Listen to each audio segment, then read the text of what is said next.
Hello and welcome to Ahval Podcasts, the home of objective, up-to-date and independent reporting on Turkey. Don't forget to follow our reports through social media, on ahvalnews.com or through our mobile app. Let's get started. Hello and welcome to Hot Pursuit, part of the Ahval Pod series. This time we will talk about a new development. European Union, its executive body, issued the regular Turkey report, the so-called progress report, according to the critics of the process, regress report. And it is, of course, a new document taking an X-ray picture of what's been happening in Turkey. And it says basically that Turkey's hopes of joining the European Union are fading, and conditions regarding the courts, prisons, and economy, among others, are worsening. My guest today is an expert on Turkey-EU relations, Dr. Cengiz Aktar. Cengiz, welcome. Good morning, Yavuz. Well, there are some quotes that I will mention before giving the word to you. Turkey has continued to move further away from the European Union, says the Commission report.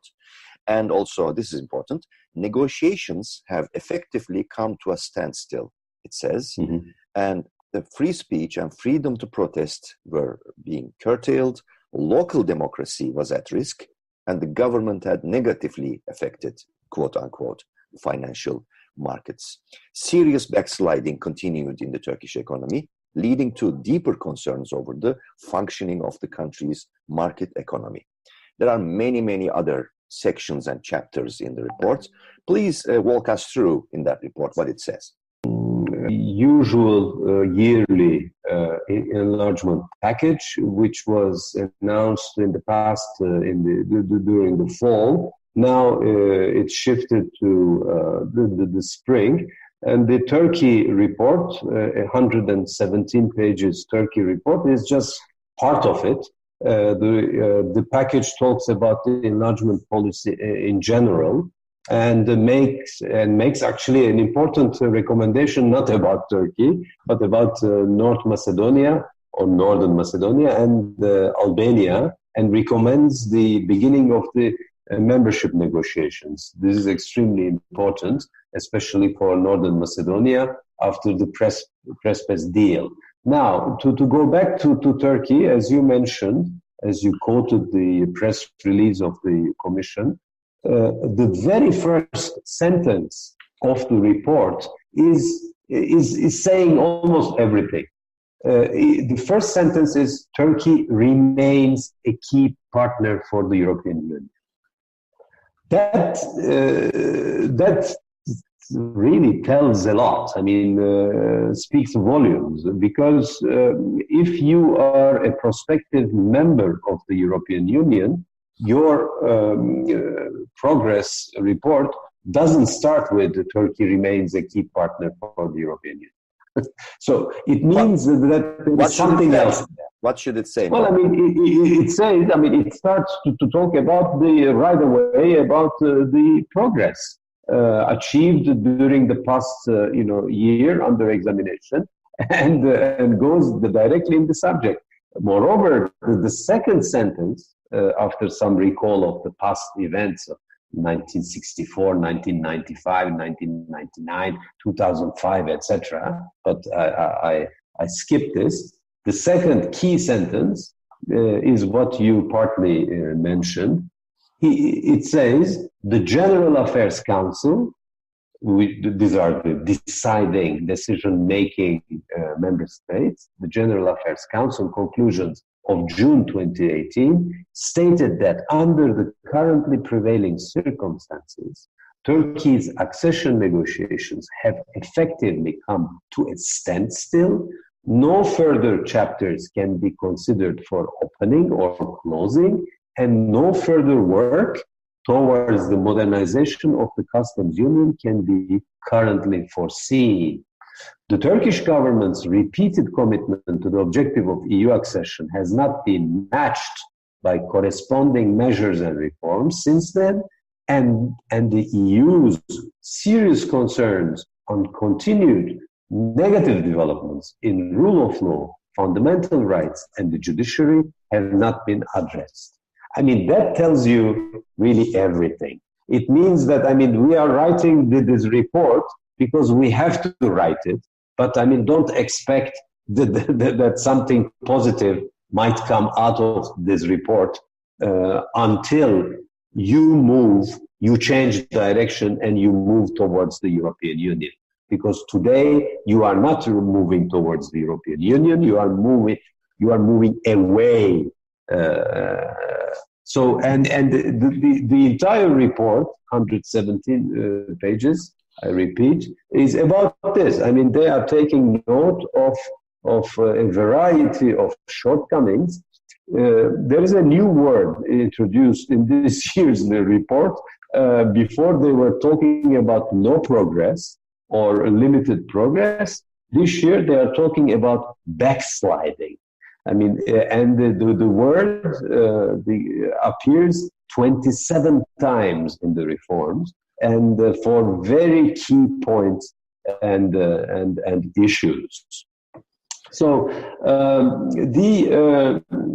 give us some highlights about what's being criticized. Yes, exactly. Noted. Well, I mean, I think the backbone of the report is its political parts. I mean, it gives very, very detailed,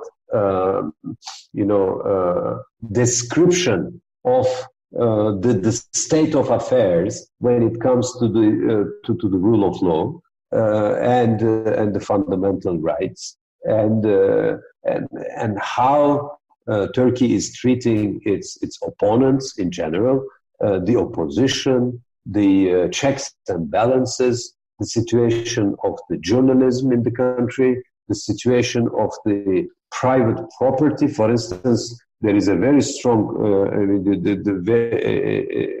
an astonishing remark. The report talks about 8.8 billion worth 1,008 companies which were spoliated. So, and we know that these were mainly companies belonging to people who are supposed to belong to the Gülen or Gülenist movement. So, I mean, that has, of course, a direct bearing on the property rights. I mean, of course, the report doesn't say that, but I mean, it under the lines. Of course, you read this, and someone who reads this, jumps and then says, "Hey, there is no property right guarantees in this country." So, politically speaking, I repeat, multiple, details. The report talks about the jailed politician, the co-chair of the HDP party, Selahattin Demirtas, twice, as well as about Osman Kavala, the dissidents and journalists. Yes, of course. And gives the figures. I mean, and in that sense, I mean, it's very, very detailed, and it talks about those who were appointed by the caretaker mayors were appointed by the government to the Kurdish municipalities and their deeds. It talks about the Istanbul mayoral elections and regrets that the outcome and the result was annulled by the High Electoral Council, and mentions an interesting phenomenon also. I mean, it talks about the pressure put by Ankara on some countries in Europe, be it members of the European Union or not, like in Kosovo, about the Gülenists. And it says, I mean, this is against the prevailing law in those countries, and it should be avoided.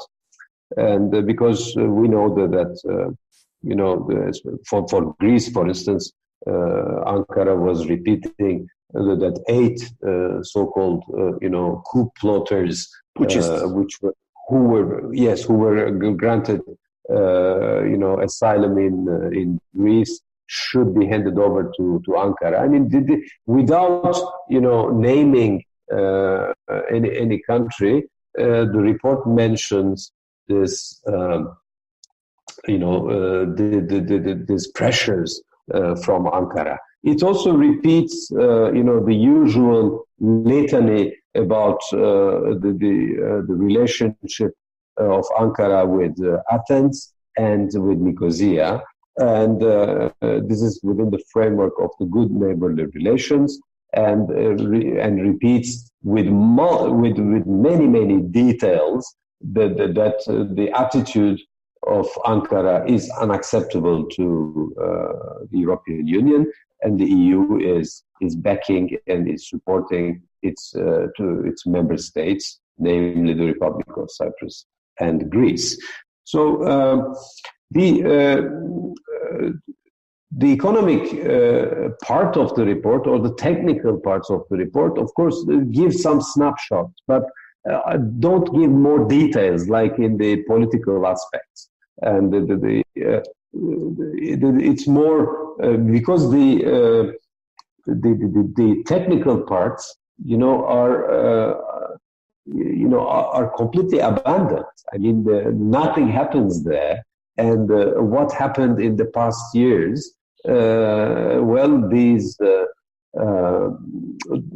These achievements have been, either forgotten or not followed up.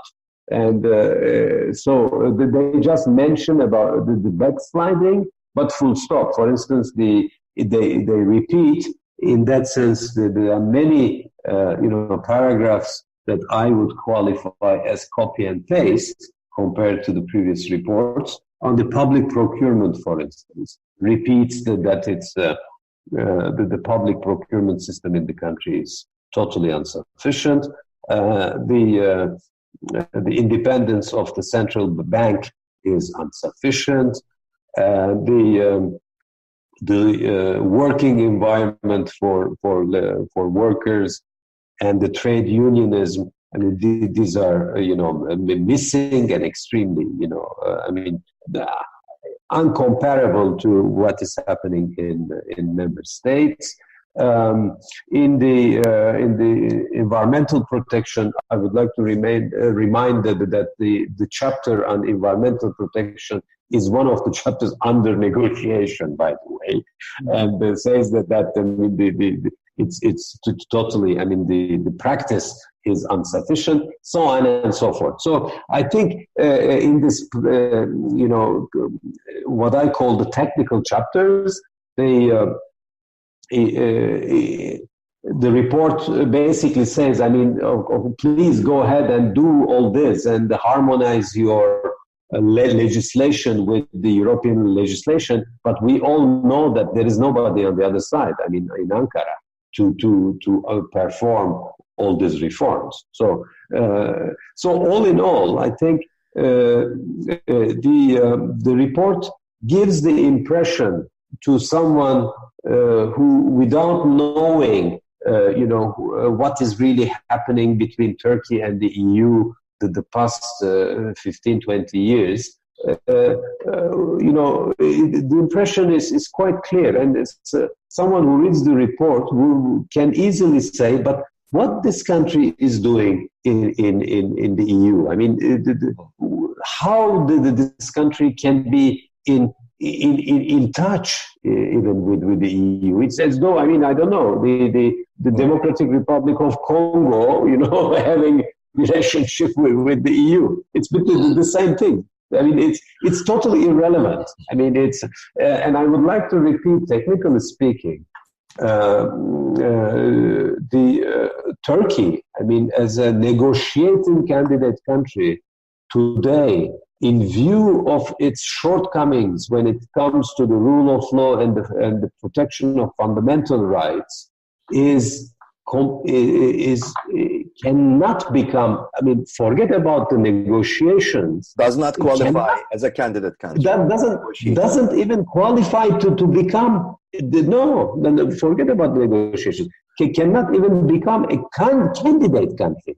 You know, it cannot start, to talk about something for in the future. I mean, its credentials and its standards are so low that EU would never dare to consider to talk even to Turkey. It's a bit like Belarus. Okay, let's go back to Europe from Africa. But I mean, Belarus, for instance, it's the same. I mean, it's irrelevant. I mean, Belarus will never, enter in such a deal with the European Union. So this is basically what we can take out of this report of yesterday. I understand. And in a summary, it makes, as far as I understand from your assessments and analysis, that it makes the gloomiest and perhaps the most alarming reading so far ever since 1998 that we have been reading these consecutive reports. Could that be? Well, I mean, what is next? I mean, this is probably the question. I mean, what is next? Now, there will be a new legislature which will be in place until 2024. The composition of the new European Parliament is not very different, frankly, of the previous one, with with two exceptions. The Liberal group and the Green group are stronger. But when it comes to the relations to Turkey, these four main groups, the Christian Democrats, Social Democrats, Liberals, and the Greens, have practically the same attitude. So we will see how they will react to this report, because they have to react, as this is the normal procedure to this very report in the months to come. But more importantly, the new commission, whether it will be headed by the German Christian Democrat Manfred Weber or a French Christian Democrat Michel Barnier, we didn't hear much about Michel Barnier, but Manfred Weber made it very clear that the negotiations now with Turkey should stop. So whether they will manage to gather the member states, it is very much in the cards. I mean, it's possible, and we'll see. We will have the first indications after the summer recess about the fate of this, I wouldn't say dying, but totally dead negotiation process of the Republic of Turkey, which is a very first in the history of the EU enlargement since 1973. At Ahval podcast series Hot Pursuit, our guest was Dr. Cengiz Aktar, and we have gone through the latest report on Turkey issued by European Union executive body, so-called progress report or annual enlargement report, as it is called now. Thank you, Dr. Aktar. Thank you.